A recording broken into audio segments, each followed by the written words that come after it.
Během jízdy se cvičí součinnost osad. Velitel roty na věži dává rozkaz rádiem. Lípa, zde dub. Orientační bod 2, vpravo 50, kanon 600. Přepínám. Dub, zde Lípa. Rozumím, přepínám. Velitel tanku dá povel členům osádky. Řidič vede vozidlo ve směru cíle.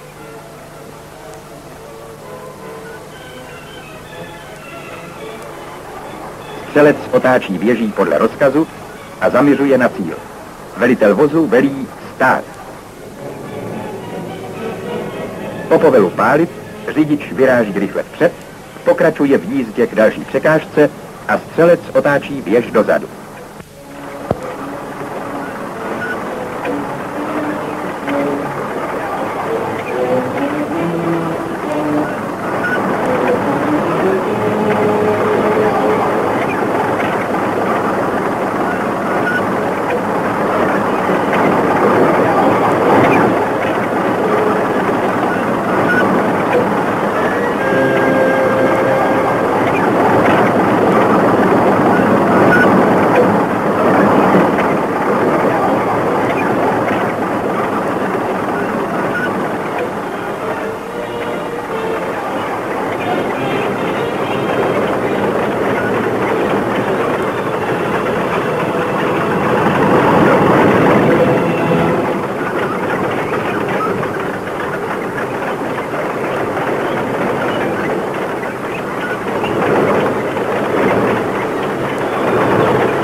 Velitel roty neustále sleduje jednotlivé tanky, vydává jim úkoly a dělá si poznámky o průběhu jízdy a překonávání překážek.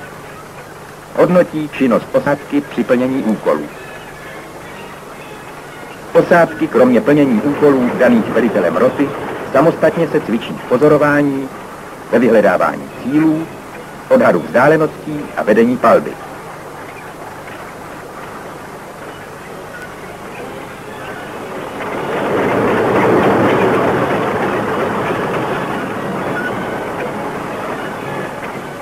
Po projetí okruhu tankodromu přijíždějí tanky opět do východiště.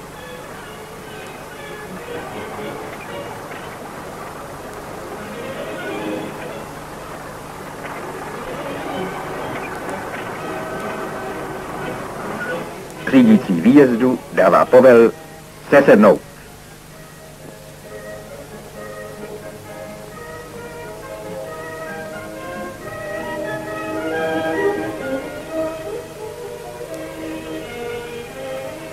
Proveďte kontrolní prohlídku.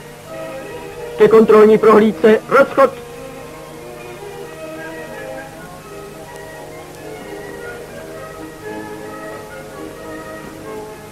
Po každé jízdě nutno přezkoušet upevnění všeho nářadí, stav napínacích kladek, pojezdných kol a pasů, zda se někde nevyskytují trhlinky.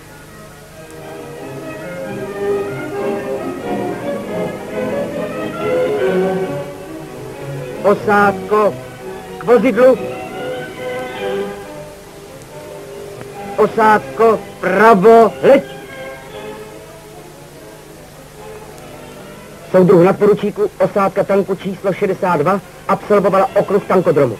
Teplota vody 60 stupňů, oleje 40 stupňů. Tlak oleje 7 atmosfér. Závady během jízdy nebyly. Velitel tanku Četa Skočka. Na místo.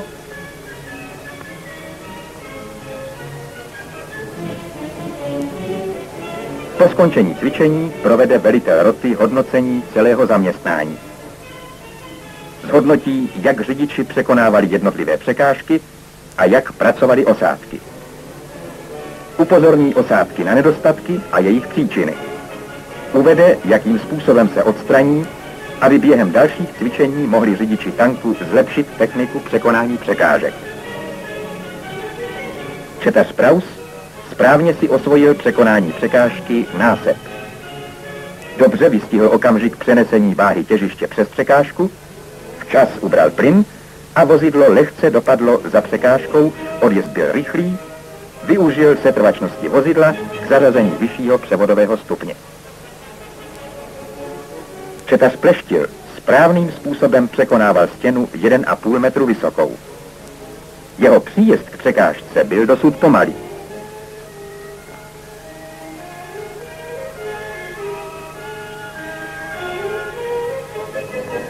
Četař Vyroubal odvážně překonával sráz 3 metry vysoký, správně ovládá plyn, čas vyšlapuje spojku. Cvičení zvládl.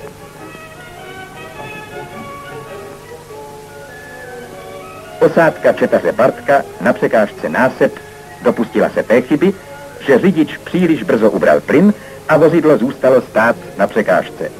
Střelec neotočil správně věž dozadu a nabíječ ji nezajistil. Řidič četař Smutný při překonávání terénního stupně měnil na překážce směr, nastalo proklouznutí pasů, točení vozidla a uváznutí tanku na překážce. Tak se provede hodnocení všech řidičů i osádek. Vozidlům nastoupit! Po ukončení hodnocení zaměstnání odjíždí tanková rota do kasáren. Nasednout!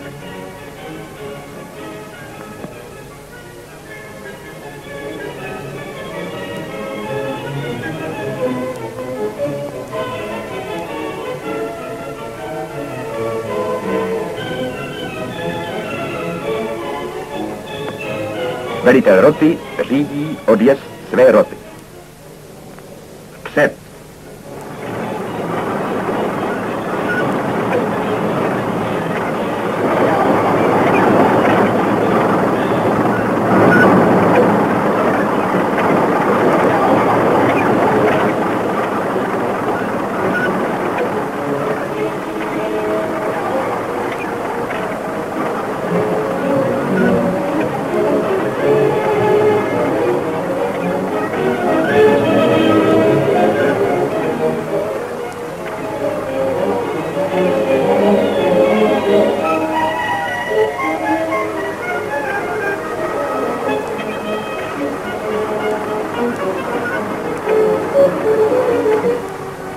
Láska k vozidlu, důvěra v jeho vysoké bojové vlastnosti, pocit odpovědnosti za jeho udržování a za stálou bojovou pohotovost a umění dokonale řídit tank ve všech situacích, to jsou důležité podmínky úspěchu v boji. Velitelé tankových jednotek. Jen svědomitou přípravou a řádným prováděním výcviku v řízení vycvičíte své řidiče k mistrovskému ovládání bojových vozidel.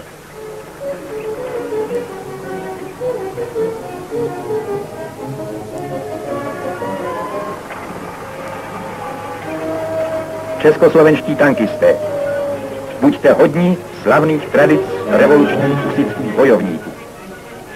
Po vzoru slavných sovětských tankistů učte se dokonale ovládat své stroje, směle při nejvyšších bojových rychlostech překonávat obtížné terénní a protitankové překážky, neboť umění řídit bojová vozidla je jednou z rozhodujících podmínek ke zničení nepřítele v boji.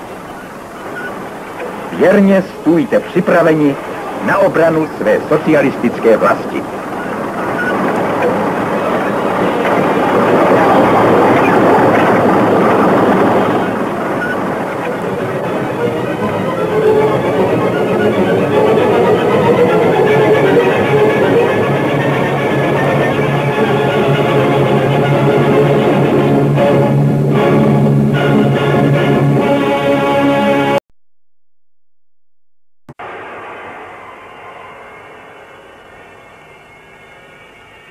Základní stavební materiál je pancíř.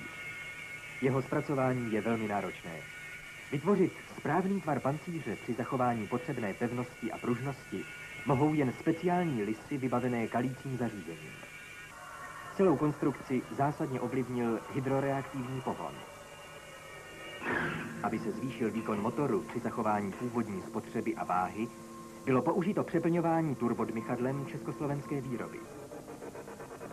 Zvláštní úpravu převodovky si vyžádalo kombinované směrové ústrojí, které je z konstrukčního hlediska technickou novinkou. Vzduchotěsná korba, řešená s ohledem na maximální pohodlí osádky, má filtroventilační zařízení, které umožňuje dlouhodobý pobyt i v zamořeném radioaktivním prostředí. To jsou jen některé zvláštnosti nového obojživelného obrněného transportéru československé výroby OT-62.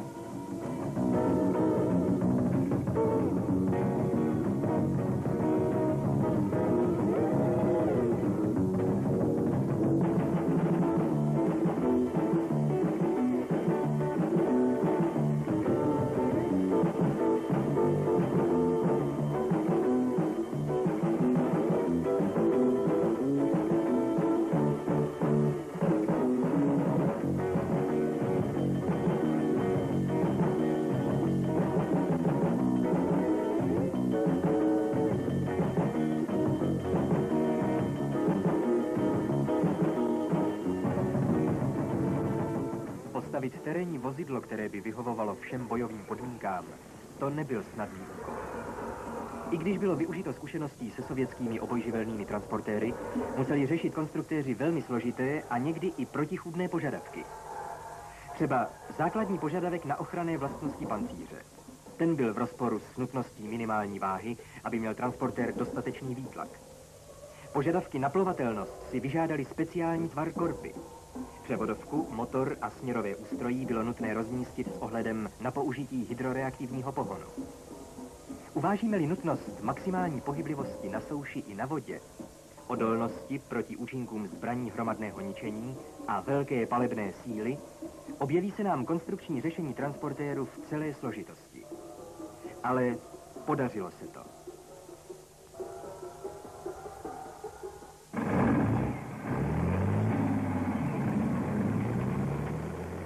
Již první transportéry ověřovací série přesvědčivě dokázaly své vynikající takticko-technické vlastnosti. Všechna vozidla, která opustí výrobní linku, jsou podrobena důkladné jízdní zkoušce. O tuto prověrku kvality se starají řidiči, kteří najezdí denně stovky kilometrů. Není to práce snadná. Úseky zajížděcí trasy volené s ohledem na maximální zatížení všech částí vozidla jsou zároveň ukázkou řidičského umění.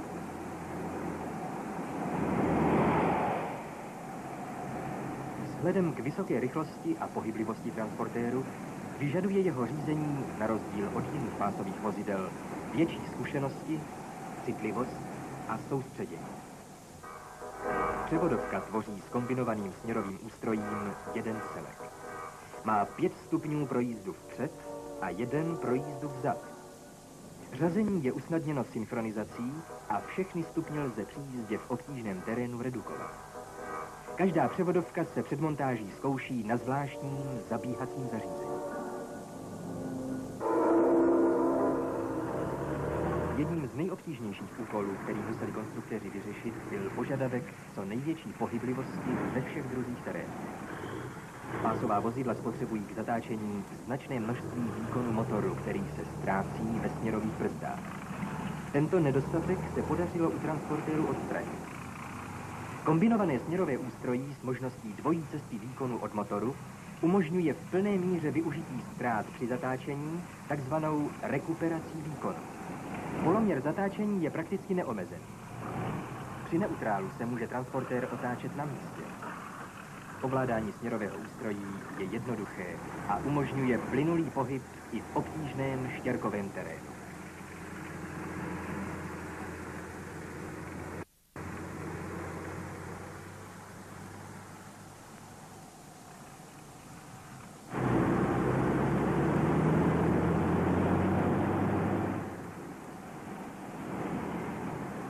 Transportér může v rychlosti soutěžit s kolovými vozidly.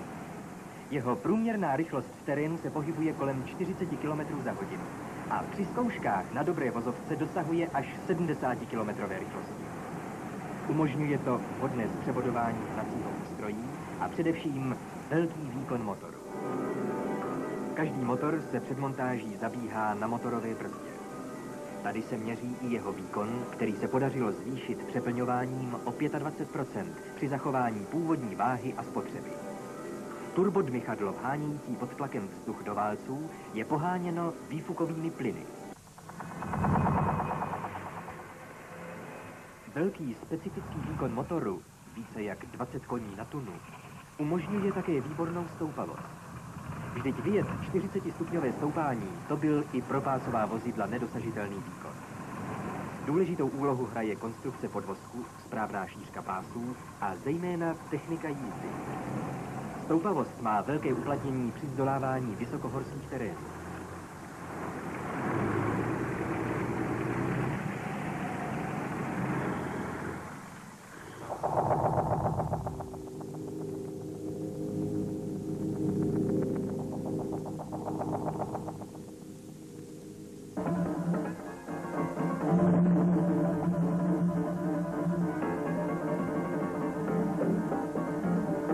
Všestranná průchodivost je pro obojživelná vozidla velmi důležitá.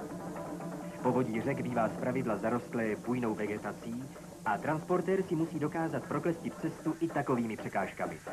Přitom dochází k maximální prověrce pevnosti korby.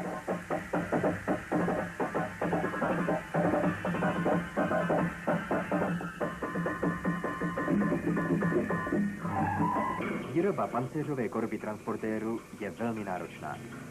Celá korba je kompletně svažovaná.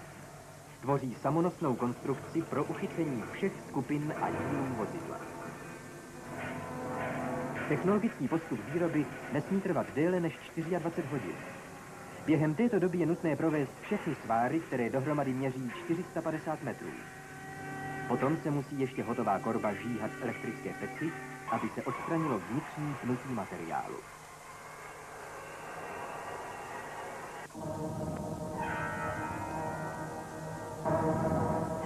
Na rozdíl od jiných obrněných vozidel, pro která je zamořený prostor velkou překážkou, lze transportér hermeticky utěsnit. Ale uzavření příklopů by k delšímu pobytu v ohroženém prostředí nestačilo. Dýchatelné podmínky pro všechny členy osádky zajišťuje filtroventilační zařízení.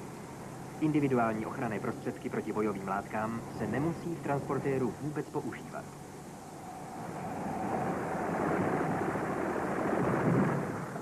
Obrněný transportér je základním bojovým prostředkem našich motostřeleckých jednotek. Je to palebné ohnisko v pohybu pro přímou střelbu ze všech druhů zbraní.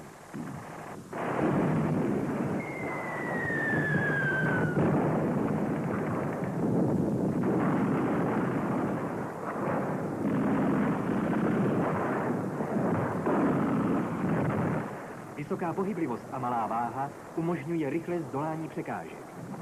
Ve výjimečných případech závisí i na rychlosti sesednutí úspěšné zdolání nepřítele. To je nejlépe vidět v situaci, která odpovídá podmínkám skutečného boje.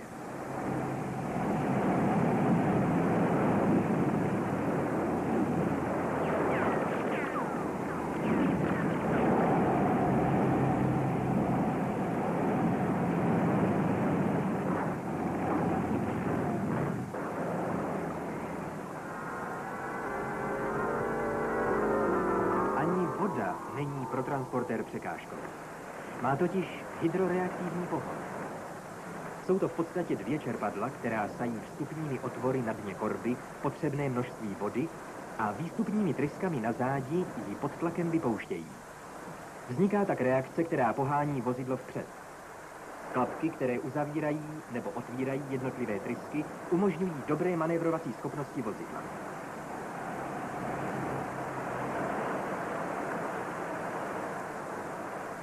Správná funkce a seřízení hydroreaktivního pohonu se prověřuje ve zkušební nádrži. Obě čerpadla sají 85 000 litrů vody za minutu a při plném výkonu motoru musí dosáhnout tahu alespoň 1200 kilopondů. To se zjišťuje pomocí dynamometru, k němuž je transportér během zkoušky připoután. Překonávání vodního toku je samo o sobě bez uvážení bojové situace velmi obtížné. Kamenité břehy mají většinou prudký sklon a rychlost proudu vody dosahuje až 3 metry za vteřinu. Záleží však hodně na rychlém rozhodování řidiče a především na volbě manévru pro úspěšné vyjetí do strmého břehu. V takových podmínkách se teprve ukáže, jak důležitá je možnost současné práce pásů i hydroreaktivního pohonu.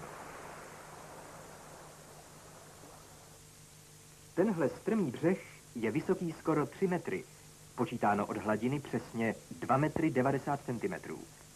A přece z něho může transportér vjet do vody.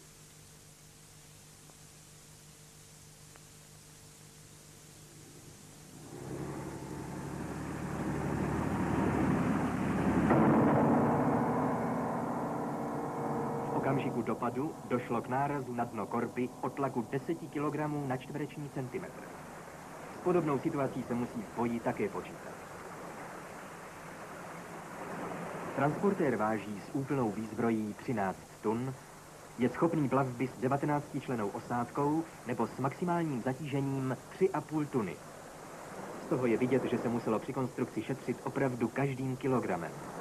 Bylo nutné používat lehkých kovů a plastických hmot. Dutá pojezdná kola zvýšila nosnost o 0,5 tuny.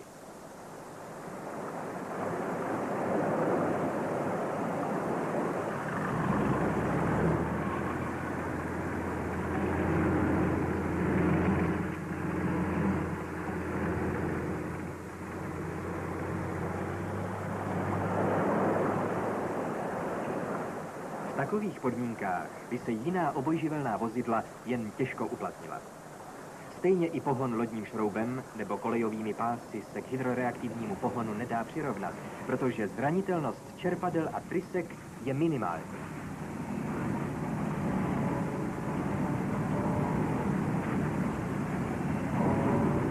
Všestranné použití transportéru je nejlépe vidět při zdolávání těžkého členitého terénu, kde je nejvíce namáhán spodek vozidla. Každé pojezdné kolo je samostatně odférováno torzními tyčemi a celý podvozek má navíc 4 tlumiče. Pevný, přitom jednoduchý podvozek zaručuje bezporuchový provoz i v těch nejobtížnějších podmínkách.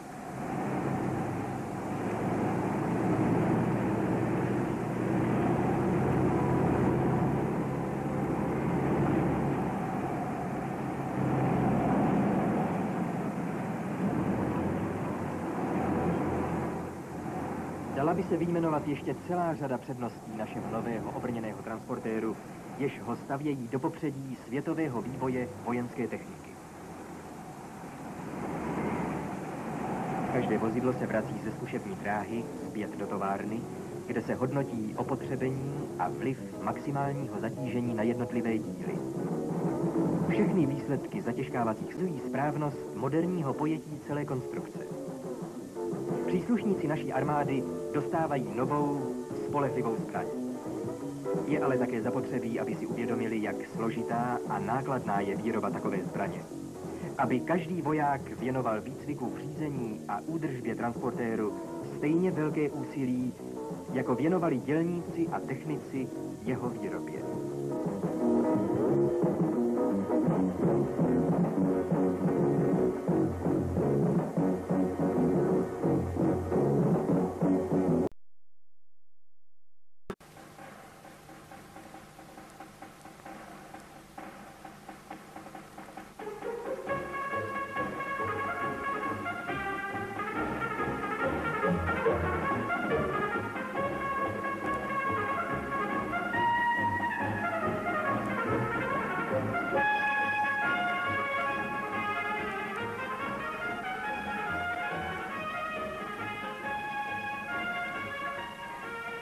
Do výzbroje naší armády byl zařazen nový pásový tahač polské výroby Mazur D350.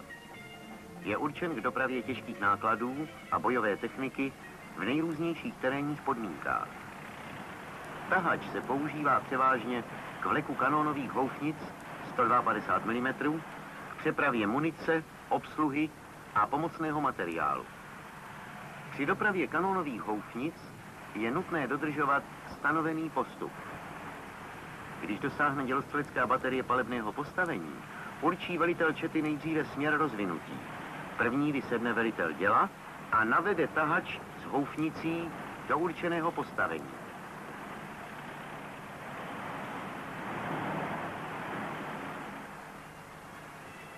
Po odpojení houfnice tahač odjede na vzdálenost 10 až 15 metrů.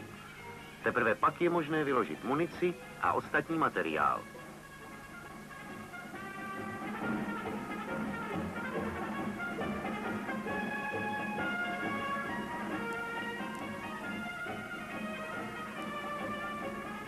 Když je munice vyložena, musí vozidla okamžitě z prostoru palebného postavení odjet do skrytu. Místo skrytu má být voleno tak, aby umožňovalo zrakové spojení řidiče s palebným postavením.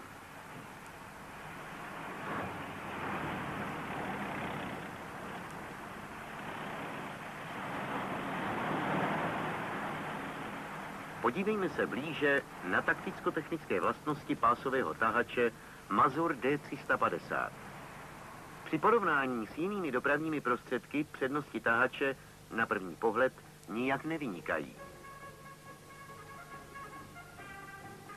Jeho 12-valcový motor o výkonu 350 koní však umožňuje vyvinout v travnatém terénu tažnou sílu na háku přes 12 tun. Tento výkon umožňuje tahači dobrou manévrovatelnost i při trakci těžkého kanonu s kompletní obsluhou a střelivem. Dobré terénní vlastnosti tahače je vidět při zdolávání hlubokých nálevek po vybuchlých granátech. Malé nálevky překoná tahač tím způsobem, že je prostě nechá mezi pásy. Technika překonávání velkých nálevek je složitější.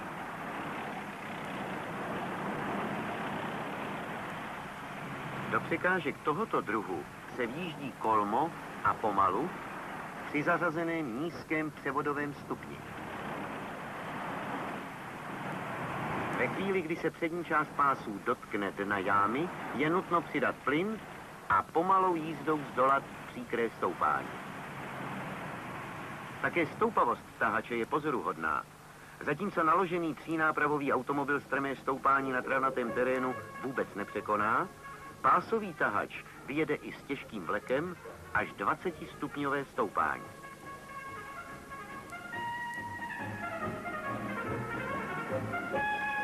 Ze svahu je nutné sjíždět zásadně kolmo. Při šikmé jízdě by totiž mohl být tahač stržen vlekem do smyku. V krajním případě by mohlo dojít i k převržení vleku.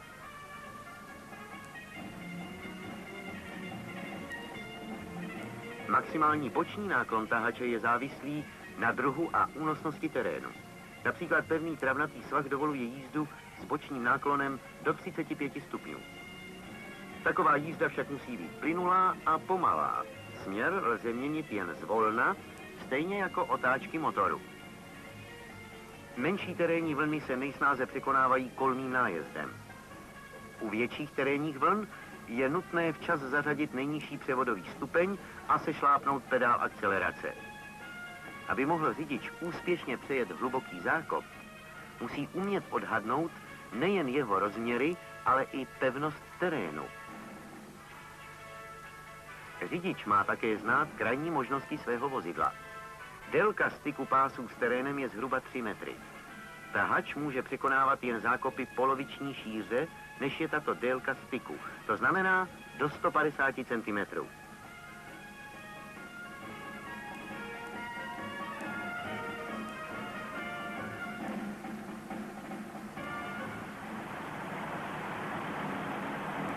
Tahač Mazur má značný rozchod pásů a velkou světlost. Proto je možné na menší překážky najíždět prostě tak, aby zůstaly mezi pásy. V případě, že nemá řidič dobrý postřeh a dostatečné zkušenosti, aby dokázal rychle zvolit správný způsob zdolání překážky, může dojít k nepříjemnému překvapení.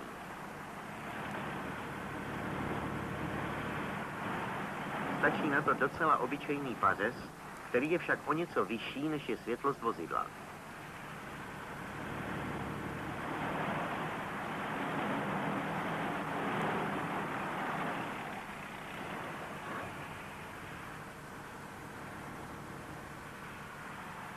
Ale s podobnými případy konstruktéři počítali. V zadní části vozidla je umístěn naviják, pomocí něhož se může tahač sám vyprostit. Tažná síla tohoto navijáku je 14 000 kilopondů. Lano navijáku se připevní ke stromu. Řidič si musí umět v podobné situaci sám poradit. Proto je tak důležité, aby dobře znal všechny možnosti svého vozidla.